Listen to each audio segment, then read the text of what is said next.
Ivy. They've all played with each other. Ivy was grinding a lot of S&D tournaments at the beginning of this game. They're not going to be strangers to this game type and this map. I think this is a good map for them to play because, I mean, Optic is such a powerhouse team. I think their smallest game type is probably Search and Destroy. Right. Their worst game type, but it's not even that bad, but it's going to be an interesting matchup. Yeah, whenever you talk Optic, you're talking relativity. But, Jack, you were talking about the snipes, and whatnot. Kolchan says, hey, let's keep the SVG in. This is what TSM have done a lot to try to throw their opponents off, right? Kolchan loves sniping with the SVG without thermal, so they protect the SVG. He doesn't need overkill. We've seen that so far this weekend, that snipers can still get away with not having that secondary sub. And they banned the thermal to make the likes of maybe Karma or Formal a little bit less confident maybe with the Varrock sight or Recon that we've seen from other players so far this weekend. Kolchan just loves using the normal sight on the SVG, one of the only players in the Call of Duty World League that does that. I'm really excited to see this. I honestly, I don't want to do any more analyzation. I don't want to analyze anything else. I just want to see them play because on this map, anything can happen on Hunted. Yeah. That's why I told you in the beginning, this map scares me because of the water, how big it is, and the lanes are just so isolated from each other. Yeah. Like each lane, if you think about it, is so far away from the others that it just spreads everything out. And I'm curious to see how Optic, and I'm curious to see how TSM will respond to the way Optic's playing it. Yeah, you make the right call from the start, then you suddenly get that surprise factor, the upsets coming in. And I mean, they could pull it off, right? If there's ever a map at a mode, they're going to do it. It's going to be here with Search and Destroy and Hunted as we see the specialists all being lined up. And now we're looking at the map as a whole. Jack, as we go into a little bit of a breakdown, we talked about it earlier. Nate's been talking about how scary the map is overall. What do you think is going to happen, especially maybe in favor of TSM? I think the number one thing I want to see from the boys on TSM, especially on the offensive side, is do their best to overwhelm the solo presence of Optic Gaming at B. I know, I put a lot of Formals up on the screen earlier on. This time, though, making another point. You expect to see Formal playing by that B bomb site inside the cave. You can see, obviously, I already put a smoke down. I want to see the smokes get used. They made it through the ban and protect. I want to see this utilized by TSM. As a squad, I expect to see them potentially go right off spawn, push up towards this red hut area, try to get control of cave. You have your AR presence, no thermals in play, overwhelm Formal. But at the same time, you need the likes of Kolchan to be near this middle map area right outside of Red Hut to watch over this red building on the opposite side right here, where basically you can have a presence from Optic Gaming where they either have Crim 6 watching over middle map. If you try to have a submachine gun, get in towards this waterfall area, hit that wall run to try to overwhelm Formal. You need to have a presence to make sure you can punish the Optic player who's watching that area to give yourself the opportunity to get that first blood. If you can get control of cave, if you play the angles and kind of pre-aim the certain areas, your team should be able to take that round, especially with Optic Gaming on defense. All right, well, we talked about it earlier, Nate, about the difference between B and A. Obviously, A a little scary, but once you get in there, you're going to have to hold it down a little bit better. Do you agree that maybe this is the best shot, try to get that isolated kill on B for TSM? I mean, A is a really big little room area, Jack. So It is. I think B isolation is going to be huge here. Yep. What I was saying in the first series when we watched Rise Nation and LG play against each other, I think middle map control is so important because it's a gateway to every part of this map. And I know that's true for a lot of different maps, but Hunted is so crucial because the water gives you access to A and B at the same time. You can hit the wall run into B on the bridge. You can jump straight into Hut at A side. So I'm so curious to see what strategies are going to be coming out here on this map because I think what I want to see from TSM is just be as coordinated as possible. I don't think they want to give Optic a chance to get these 1 or 2 picks, these first bloods, because then it just sets them back and puts them behind the entire round. All right, well, TSM, do they have some tricks up their sleeves? Because they're going to need it. They're going up against Optic in Game 2 of this best of 7. Maven and Mistrix take us into the game. All right, looking forward to this Game 2.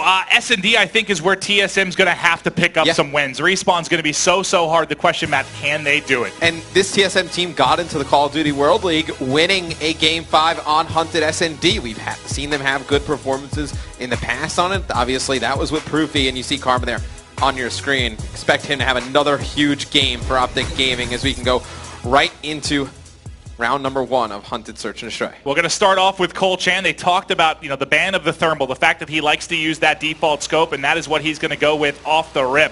He's gotten to a position here at mid. Oh, almost snaps onto one on the cross. Not able to hit it, peeking once more. But you see, look at the pressure at B. So much information has to be coming in for Optic as they pushed up across mid-map. The one player at A, let's see where Karma's playing. He's going to be right inside of window. The push looks to be wrapping around the back. And what are you learning from this split thus far here on offense? So, one, I love the actual idea from TSM to put some pressure over towards the A side. Yeah. I love the angle that they had Colchan snipe from. I mean, he had I don't want to say an easy shot. It's one that you kind of expect him to hit with this shots we've seen him hit throughout stage 1. But love the idea, love the strat here. And if you're Optic, you're going to rely on one player to hold down this A site. And this is the one player. It's going to be Karma that has to deal with the pressure coming in. He should be able to catch one. There's a second to his left. Can he pick that up as well? He sees the shots going down, knows there's more players to deal with, but he's done his job. He picked up one kill and stayed alive. It was traded out, however. At top steps, you have Scump. He's looking to pinch in. He's going to find one as well. It's 3-2 advantage. Make it 2-2 right now with 15 seconds left on the clock. Bomb has not been planted. Yeah, I mean, the guys on TSM need to go and get close to it as well. Wheat's really the only one in position. You're going to see Pac-Man pick up Scump down the stairs. This is a huge play, and actually, Wheats gets off of it. He's going to play for the kill here. He's going to chase Krim, and no, he's not going to be able to win the gunfight. Krim goes huge, wins the round for Optic Gaming. Very, very close to clutching that one up. But Krim, you talk about how clutch he can be, specifically in S&D, and he is going to win a tough gunfight there to close out the round for Optic Gaming. Well, that was the thing a few years ago, right? You take Complexity or EG to Game 5, you kind of lose the Krim 6. He turns it on in the high-pressure moments, and right there in that 1v1. I do like the idea from Wheats to go out and challenge that, though. I mean, TSM, you're kind of playing with house money, right? Everybody expects Optic to win this series. You go big trying to win that one. It's huge. All right, well, offense now for Optic with a... Wheats is going to be peeking the corner on defense, trying to deal with any pressure. Tags one up with nade out. Smoke is down. One comes through the water, able to pick up the kill and the points for the trophy assist. But the push still coming in. They've managed to bully their way onto the site despite losing one member. Things starting to fall apart here for Optic. Formal now left by himself. Fantastic flank there by Ivy, and you see those smokes. Optic trying to get into that B site. Wheats held it down perfectly, waited for his teammates to get over, and Ivy with a big flank. TSM's able to pick up their first round. Okay, and Pac-Man able to clutch up, and that was a strong defense we saw there on the B side. What did you like from TSM in that one, able to close things down on Optic Gaming? Well, I really like, Wheats gets that first blood. He doesn't stay on the bomb site and challenges the second player, backs out a little bit, waits for his teammate to come make a play. Well, very well done. Let's stay with Pac-Man. He closed out the round. He's 3-1, and this is a map where we've seen him go huge in big play moments before. Remember their online qualifier when they were trying to get into stage 1? Yeah, Pac-Man's very good in search and destroy. It's really, the respawn game mode, so I think he needs to pick up his game a little bit, and Colchan hits that shot this round. So they go back with the same strategy, but it's going to be Formal and Karma with kills for Optic Gaming, so they're going to get that first blood from Colchan, but kind of give things away as two players drop. Well, Colchan might be able to get eyes on Karma here, depending on the peak. It looks like on the minimap, Karma has backed down for the time being, looking for an angle as Colchan as they're pinned kind of back bridge here, trying to get across. And look where the bomb is. They've got to go across to get it, trying to make plays. Get forward now with the RK5, but it is going to be so difficult as the stack is on. They know bomb is down. Colchan, Pac-Man have a lot of work to do. Yeah, and you're going to need Pac-Man to really open this up as Colchan only has the RK5 and SVG. He's going to try and hit a shot on the Formal. Formal's going to take both players out. It's Optic Gaming. These teams just trading rounds back and forth, Maven. They take their second round, but TSM on the defensive side of things did a nice job holding it down last time. Let's see what Optic changes up on offense. Colchan, if he was able to snap that shot, may have given his side a chance, but Formal, too strong, accurate with that M8, able to lock down the two-piece there to close it down. Optic now regaining control here. Their first offensive push, not very pretty. It got shut down very well from TSM. Do you expect them to mix things up a little bit? Yeah, I think they should. I mean, I think TSM's done a great job going over towards the A side. If I'm Optic, I'd probably try something like that as well. And just a quick note, you see the effect of overkill being out of the game that round. If Colchan has a VMP or he has an AR in his back pocket, he definitely plays that much differently. Well, their first blood coming in for Pac-Man. It will be traded out. Formal's going to have to get forward to help his side. As the bomb, you can see it down bottom side of the map. They'll have to work forward to get that. You have one defender playing around that back porch side for A, and it looks like Optic Gaming is opting to wrap back here, Matt. And it's a good decision. I mean, you're able to go get a pick on the left-hand side of the map. I talked about it in our first series when I was at the Telestrator. You force the defensive team to rotate and the map is so big that you can't possibly cover every angle. You're going to be able to find something on the offensive side, and this is crazy. It looked like he was going to peek it. He was staring at that corner, wanted to see if he could get through, but shut down. It's Wheats again, coming up big. Can he get a second? No. Tagged up, but will stay alive. And as Crim6 rotates out, I think he takes a shot from that player on the A site. They're now in a 2v3. Nice route from Crim as he picks one up, sees a second. A little out of range to challenge there with the VMP, but it will be turned into a 2v2. 20 seconds on the clock. They've got to get a plant. They have to pick up the bomb. Karma's going to be responsible for holding his backside. Snipe comes in, but it's going to be just a hair high. Yeah, I'm a big fan of the way Optics played this because Karma easily could have went back, got the bomb, but he had that strong positioning.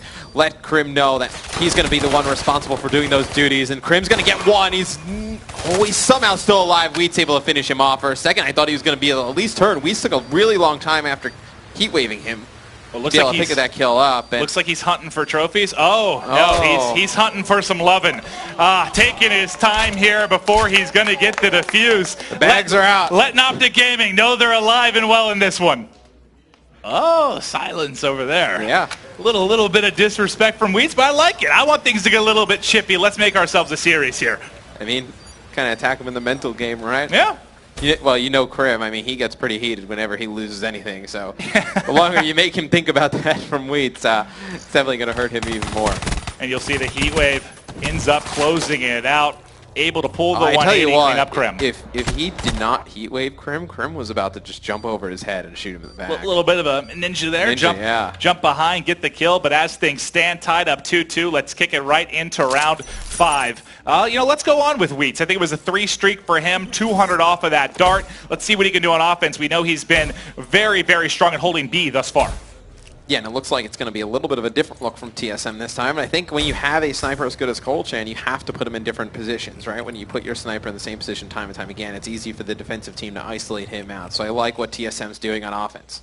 Yep, he's going to be running the snipe every single round. You saw an HC out for Optic Gaming, not going to be connecting. They pushed through this B site. There's going to be some pressure on Colchan soon here. There's definitely going to be a player peeking. Oh, he just looked away. Is he going to see him there? Don't re-peek that. You know Colchan will be able to connect. Will Crim6 be the first man in? He's going to pop that vision pulse. Get some vision for his teammates to fly through. Doesn't win the gunfight, though. He's going to drop. Karma not able to take it as well. And all of a sudden, Formal by himself. 1 versus 3. He'd have to pull off. 2 players remaining. 30 seconds on the clock. Can he get it done here for the side of Optic Gaming? Well, to be quite honest, he kills Ivy. There's a decent chance of that because Colchan has the sniper, has the RK5. It would go down to the same scenario we saw last time where it's going to force Colchan to rotate over towards that B bridge. I mean, Colchan misses 1 shot. Formal's able to take him out. Does not matter, though, as Ivy, I believe, picks up 3 that round. So some strong play out of Ivy as TSM takes the lead. Well, things going, I guess you could say, a bit as expected. We thought TSM would play them much stronger in the S&Ds, and thus far, they certainly have. Crim6, one of the guys getting it going for Optic Gaming. He's 5-3 to kick things off here early in the game to S&D. It looks like they're going to be favoring A again, but I have to check at all times with the man, the machine with the snipe. Look at the angles here from Colchan because he can slow down things in a big, big way with this sniper. Well, usually we see the snipers on defense. They go play, B cave. They jump in the middle. You would never expect the sniper to be positioned all the way on the left side of A. And Ivy's going to get first blood. He's had a really strong S&D, currently on a 4 streak, 6-3, double positive. And you heard Nate talking about it pre-game that Ivy putting a lot of time into his search and destroy. You see Pac-Man picking up a kill as well. Scump trying to make something happen, but it's TSM pulling away here in the S&D. And this is the one game mode you kind of could have went TSM's way, and they're doing some nice things here. Well, think about it. You have 3 S&Ds in this best of 7. If they can steal a respawn, push this one the distance, I'd give them a chance. If they get this game too, and think about something like CTF, the pace is going to slow down. The game style that you want to play for Optic Gaming is going to be shut down a little bit because it's going to be on Stronghold. You give them a chance. Look at the first game. The upset came in that CTF as well. TSM is not out yet, despite the fact that they were stomped at game 1. No, not at all. And Optic's weakest game mode, I think, statistically, is CTF. So if you can win the S&Ds, which will still be a tough task. I don't think Optic's out of this one by any stretch of the imagination. If you can win the Search and Destroys, go into the CTF, win that one, we could definitely see this series go longer than anybody expected. But see what TSM likes to do on the offensive side. And what I've loved for them is so many different looks. Round after round, you just see different things happen. A lot of times, teams get a little bit lazy. They have one strat that works all the time. They never make these in-game adjustments. TSM doing a fantastic job of it. Well, they want to push them off the site there with DHC not going to work. Weeds tags one up, but is going to back down. There's that player in the corner, so Scump is just waiting for this. Sneaky, waiting to make a big play, but now we have a push coming towards A. They're going to meet mid-top river. Pac-Man's going to lose that gunfight. Formal picking up yet another kill. Karma coming in on the kill feed as well, and it's going to be a 2v4 here for TSM. They are in a bad spot with bomb down, and you've got Karma looking right over. He sees that bomb. I feel like every time it's like TSM, 2v4 or whatnot, we say the bomb is down in an awful position. Maybe you kind of decide not to push the bomb so far up the map without everybody else, but you see Karma, he knows exactly where one player is. It's actually going to pop his heat wave. Beautiful use of that. It's going to be a 3v1. Wheat's the last one alive. Love the use of heat wave there by Karma to secure that kill. And these rounds for both sides have been pretty slow to develop. We haven't really had a hard push. I think one time on B we saw for Optic Gaming, and they got kind of slaughtered. They were thrown to the meat grinder. Since then, both teams slowing down in a big way on offense. Do you think that favors either team a little bit?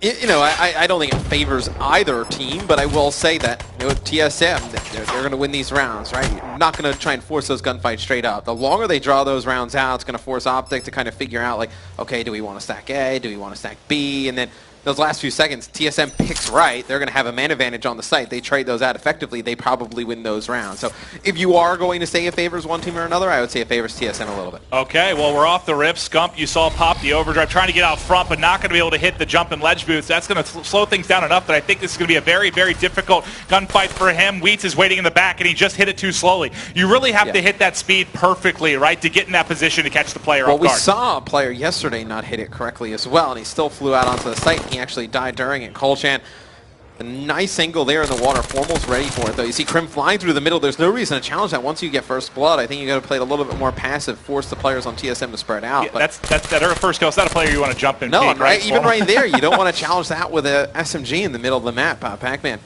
picking up 2 kills this round, 10 and 5. Pac-Man having a huge S&D. And I think if Optic would have just waited a little bit, they would have forced TSM to just spread out so far on this map. When we talk about how large it is, would have been an easy round for them to take. Well, this is tough. Look where Bomb is. It's top middle. Formal is going to be wrapping all the way down. I'll highlight him on the map, but Karma's at least able to get the bomb. He's going to have that combo of the VMP M8 to work with 25 seconds left. Not a lot you can do. He'll find one of the steps. They drop at the same time. Pac-Man, Ivy closing it out. TSM 1 round away from getting on the board here. When you get first blood, you got to win the rounds. I mean, Formal's able to take out Colchan really early. They have that one-man advantage, and right away it's just players challenging one-on-one gunfights in the middle of the map. Just needs a little bit more teamwork from Optic Gaming. You got to just take your time. Once you get that man advantage, figure out what you want to do as a team and make that decision. Just can't challenge those gunfights one-on-one. And Pac-Man's the guy we talked about, right? We've seen him put up big performances in S&D, certainly lackluster in Respawn at times, but he's 11 and 5 against Optic Gaming right now, putting on an incredible performance for his team solo mid-side. Now let's see if they can close it out on offense. Neither team seeing a lot of success in that capacity, but the opening kill from Colchan going to be a big one. That's going to leave Karma down here to deal with quite a lot. You see via X-Ray players pushing through. Can they bully him off of this A site? Karma sees the shots coming through, not tagged up yet, saw one at bottom rock, one flying forward, that's the bomb carrier. He has to go huge. You see Psychosis, that's a nice use of it. You get his positioning there, right? Yeah, you know where he's at, and actually something worth talking about is he's actually not able to push back into the room at that moment in time because he has an AR instead of an SMG. He did a great job locking down A with the SMG. That time not able to get in to fight on the bomb side. And you see TSM tie this series up with a very nice performance in Search and Destroy. TSM coming up big in the game mode that we think they can certainly hang with this Optic side. They'll tie the series up 1-1 in this best of 7. But you know, on the couch we have an S&D specialist in Nade Shot. I want to hear his thoughts. Chobra, it's all you, pal.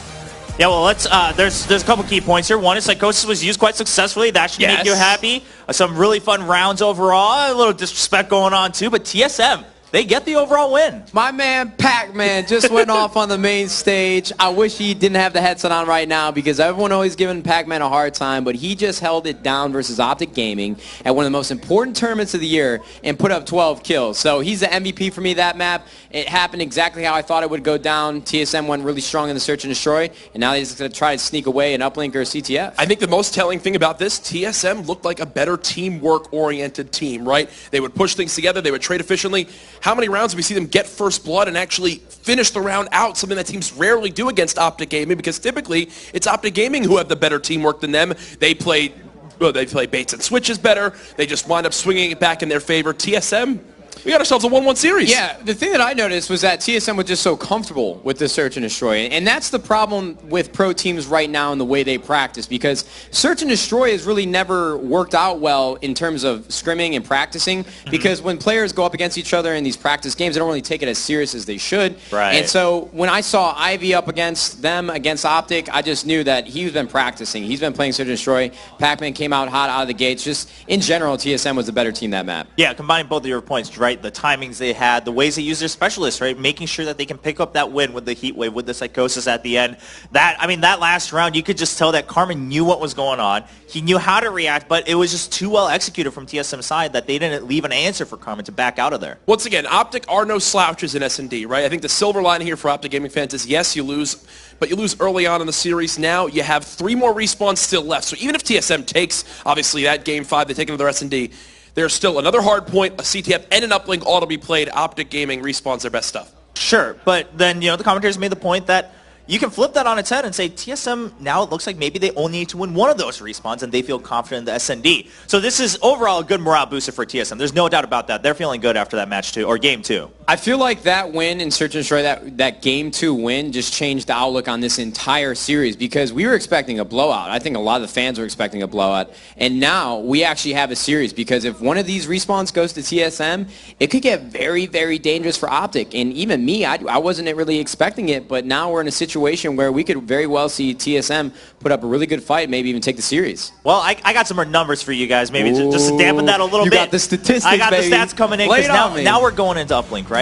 Optic on this map on Breach Uplink undefeated right now. 5-0 in the Call of Duty World League Stage 1.